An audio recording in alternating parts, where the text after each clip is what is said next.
Hello everyone, so welcome to this new video. Today I have a special video for you with a special guest who is a polyglot, Ralph Valencino from Self-Taught Polyglot. So he has a YouTube channel which is called Self-Taught Polyglot. So I'm going to let him introduce himself, but today we're going to talk about language learning together. Yes, language learning. Hello Valencino. Hello, how you doing? How you doing? Good, and you, how are you doing? I'm fine. So as you said, my name is Valentino Jean. I am Haitian. I live in Haiti, in Port-au-Prince, Haiti. I've been learning languages since my childhood. I've been learning English for many years. Okay.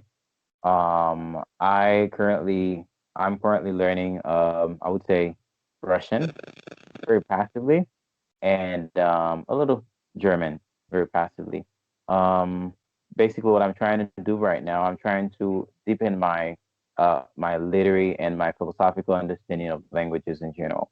So the languages that I speak and I learn from schools, from universities, and from institutes. I'm trying to get to the bottom of them.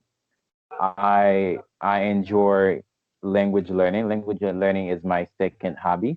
Um, it is the thing that I do almost on a daily basis. Almost, although right now I'm basically concentrating on more on literature and other stuff, but I still learn languages in general, and I feel it very refreshing to be able to understand people's viewpoints and different ways of understanding reality, the world in general. So that's why I think language learning is something that has a lot of impact in my life.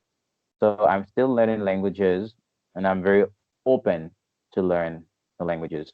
Okay. Okay, great. So I know you have a YouTube channel, so why don't you tell us a little bit about it? Yes. Last year, during the COVID-19, I started a YouTube channel, which is Self-Taught Polyglot. If you go on YouTube, you put self dash polyglot, self-taught polyglot, you're gonna find it. On my YouTube channel, it is about language learning, polyglot, multilingualism, linguistics, and especially Haitian Creole. I teach Haitian Creole from linguistic perspective. I have over 50 videos, like 50, not 15, 50 videos on my YouTube channel. They're a little bit dense, a little bit difficult to understand because they're not always about language learning. That's why a lot of people tell me that it's a little bit difficult for them in order to get into them. But I have all the videos where I teach English, the American literature, and I also teach Haitian Creole literature in my YouTube channel. So my YouTube channel is over 11, I would say 11 months. I created it 11 months ago. So yeah, I'm still uploading great content there. And I have a Facebook page for my YouTube channel, which is Self-Taught Polyglot. Okay. Okay, great. So I am encouraging everyone who's watching this video to check out your YouTube channel too, because I know it is a great YouTube channel, so I do like it. So they can Thank you. just type self-taught polyglot, and in the description below, I'm going to put the link of your YouTube channel too for anyone who want to check out your YouTube channel too. Thank you. So, okay, no problem. So we're going to start with some very important questions. Mhm. So the first question that I have for you is, how does language learning affect your life? I mean, how does it change your life? Okay.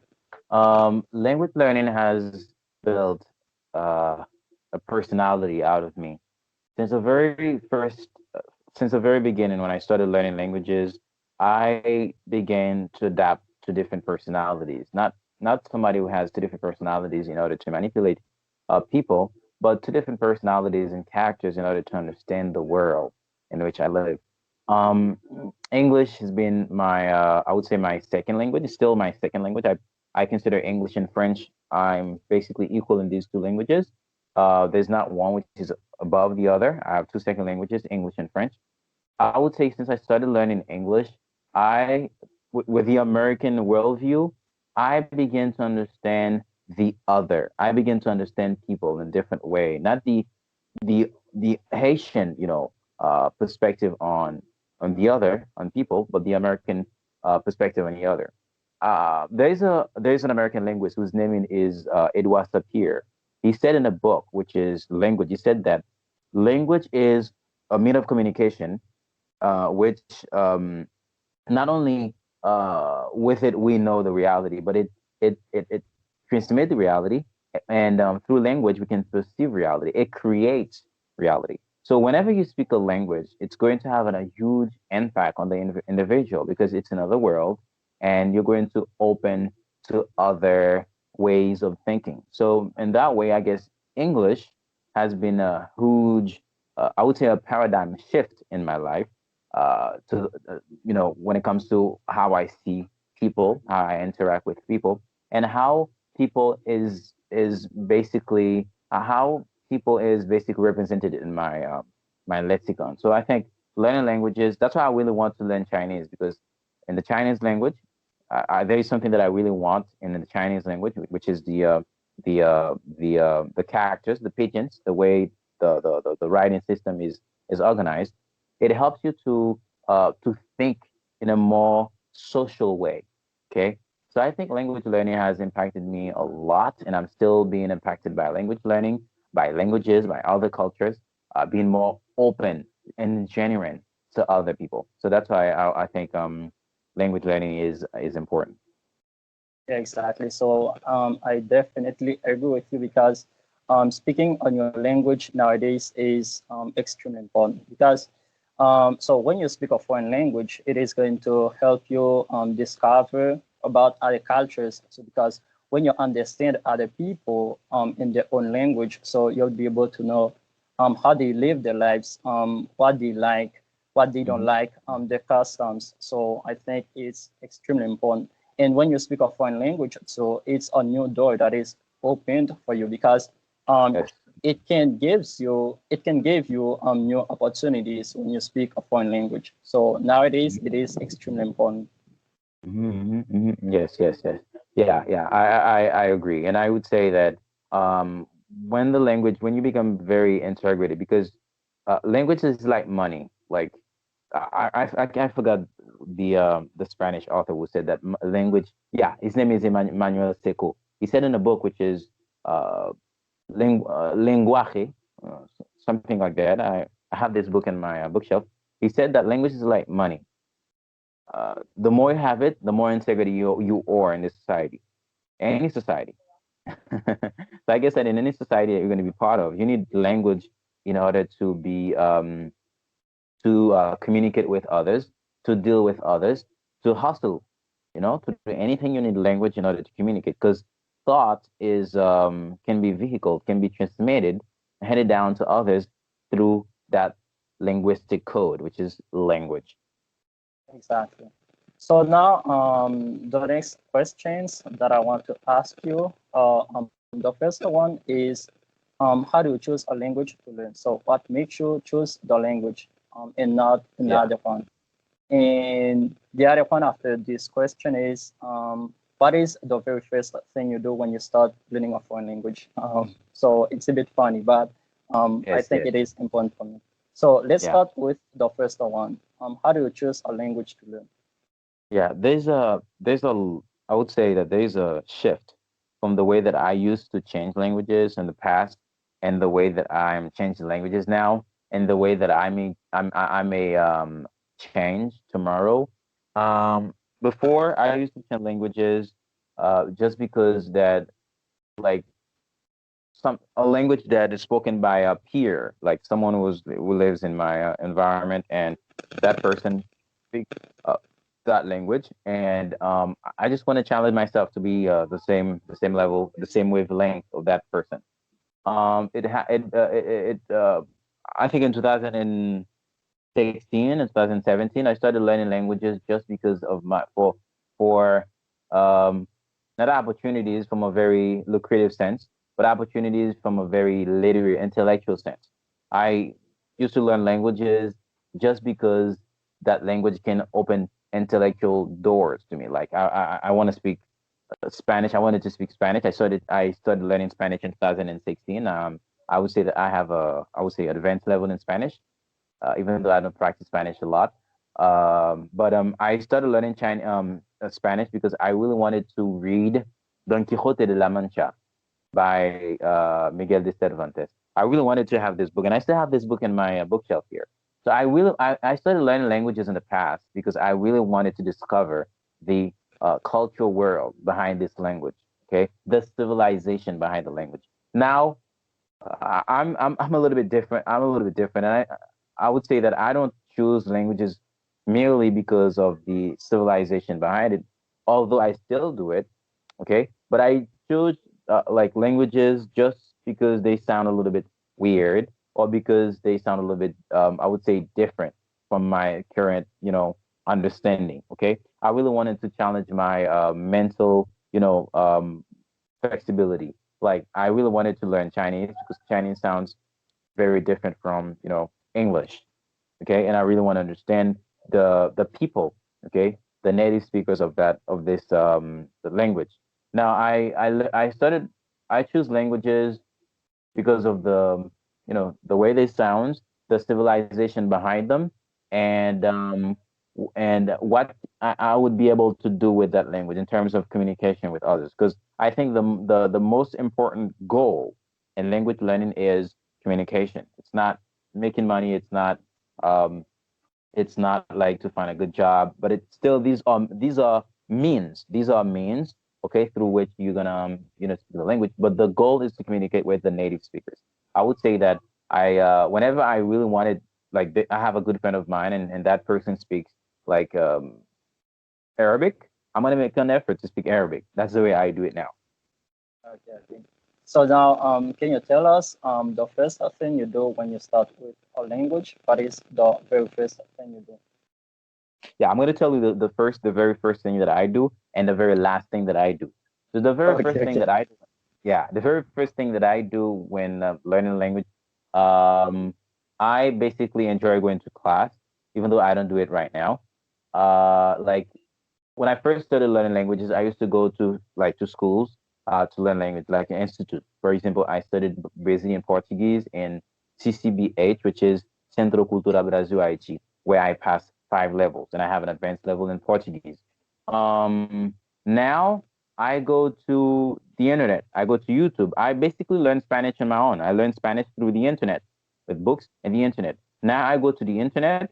I like this video that we're having, this conversation we're having, like people talking about language learning in general. I have a friend of mine whose name is Richard Simcott. And language learning, I think, is my model in language learning. He's a British. He speaks more than 30 languages. But in this field, I consider him an icon. I've been following him since 2015 or 16. And still, we're friends on Facebook. Sometimes we communicate. Um, I basically go to YouTube and look for tutorials, short tutorials on these languages. And I decided to create a time, like in the evening. In the morning, I don't study languages. I used to do that before, but now in the morning I read scientific books. In the evening, or at night, I study for 30 to 45 minutes almost every day, like 5 days or every other day or 5 days a week or 4 days a week or 3 days a week. And I studied the languages for 45 minutes, vocabulary, pronunciation. And after that, I went to podcasts like broadcasts online, and I listened to native speakers on topics that are really interested, in which I'm really interested, that are very interesting to me. I listen to these podcasts and I immerse myself. I expose myself to the language more. And once I have a B2 level, which is an upper intermediate level, according to the European framework, I started to put the language. I don't study the language anymore. I don't study the language anymore. I learn the language, which means that I use the language in order I create a world around the language, and I read in the language, and I talk to people in the language. Okay. I don't study language, study vocabulary. I don't really like these things. Like once I have an upper intermediate level. Yeah, that's the way that I do it. So once I Yeah. see I start understanding the language and Hmm. I can Hmm. talk to other people, I just keep practicing the language. Sometimes Yes. I watch movies in the language, I listen to podcasts. As you said, Hmm. I do it Hmm. so a Yeah. lot because Hmm. it's important to create a language environment that is going to help you keep the language into practice. Yes, yes, yes. I agree. I agree.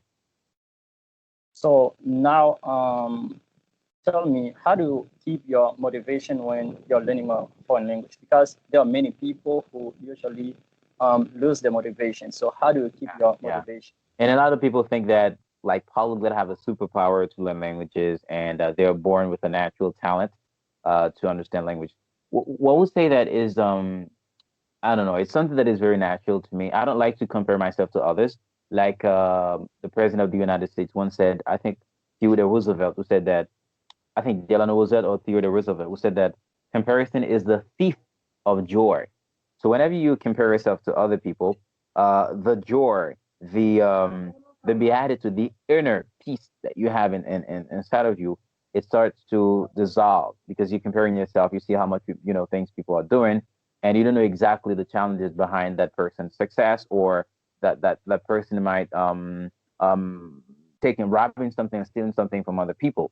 So I don't like to compare myself with to other people. I'm unique. I'm very authentic and genuine what I do, and I don't like to be compared like super polyglot. I just enjoy language learning. That's why I see language learning is a hobby for me. So how do I keep my motivation? Is I like to read.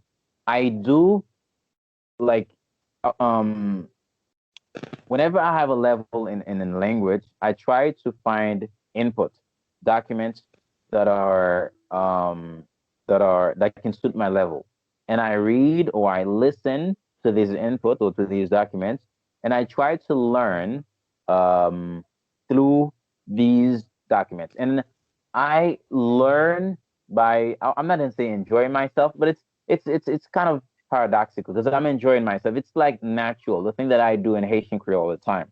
My English world is wider than Haitian Creole. You might see I read more books in English than Haitian Creole, even in French. Okay, that's why I see my English is in French is almost equivalent.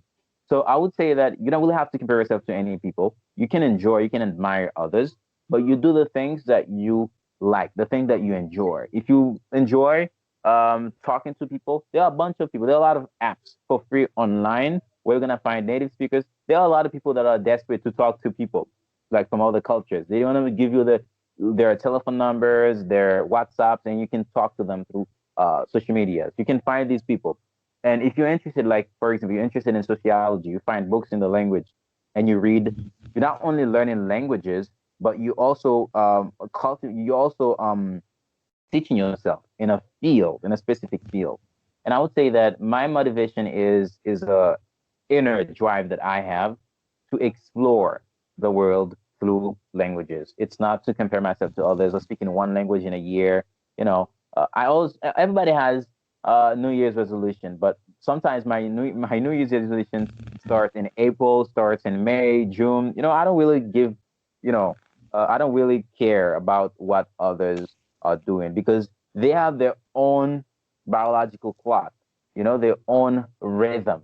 Okay, I don't really have to compare myself. I think my motivation is inner. I do what I like to do. Okay, okay. So that's so important.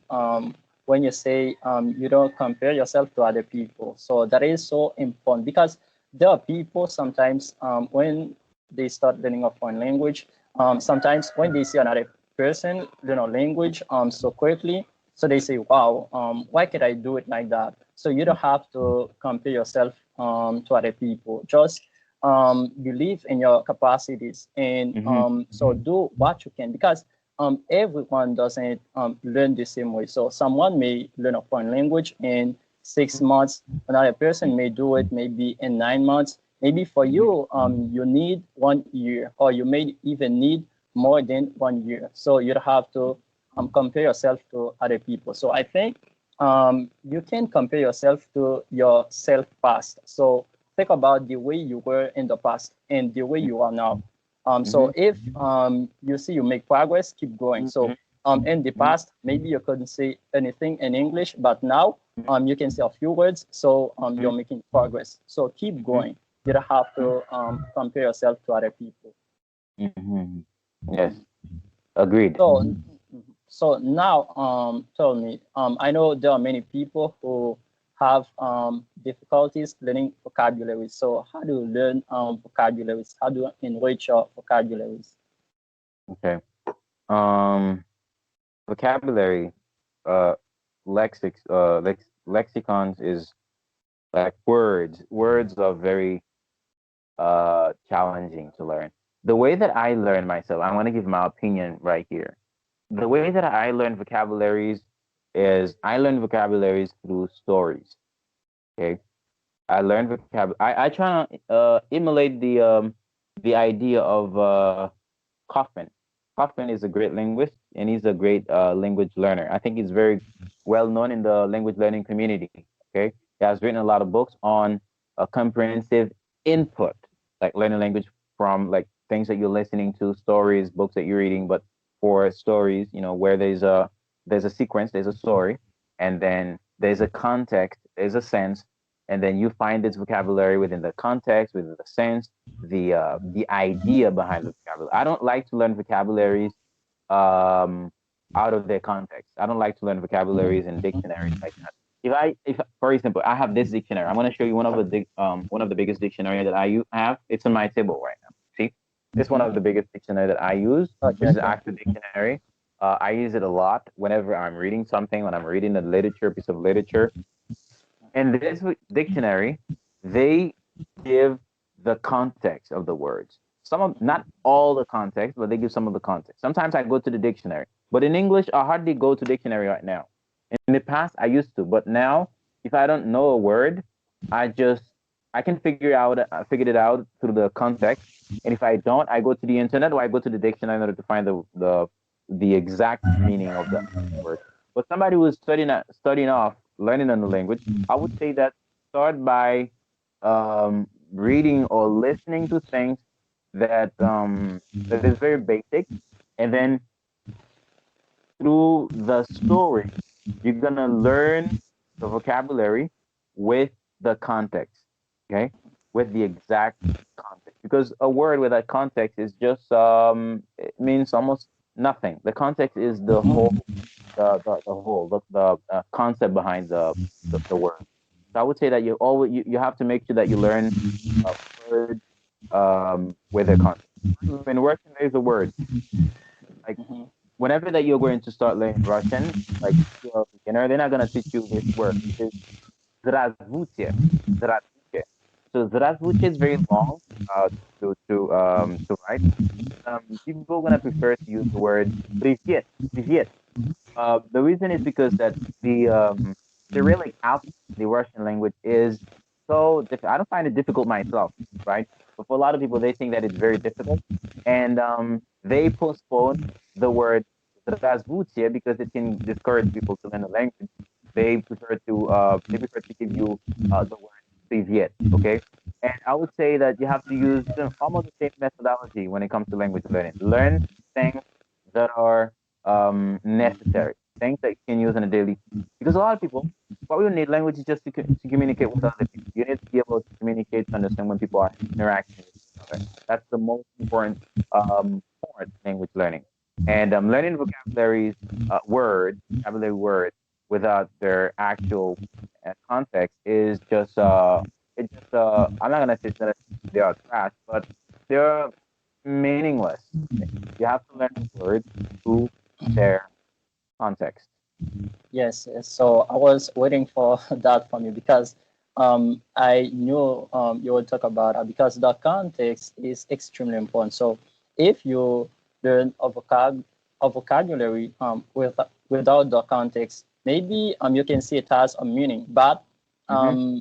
so you see it means something, but it has its context. Maybe you're going to use it in a context that it cannot be used. So you have to know the context of the word, and when you learn them in context, so that is going to help you memorize the word easier. Mm-hmm. So that's why it's extremely important to do so with the context. And what I usually do to enrich my vocabulary. So at Mm-hmm. the beginning, I start watching movies with subtitles. So every time I see something I didn't know, so I can use a dictionary to look it up. So I am Mm-hmm. going to see what it means in the context I found it.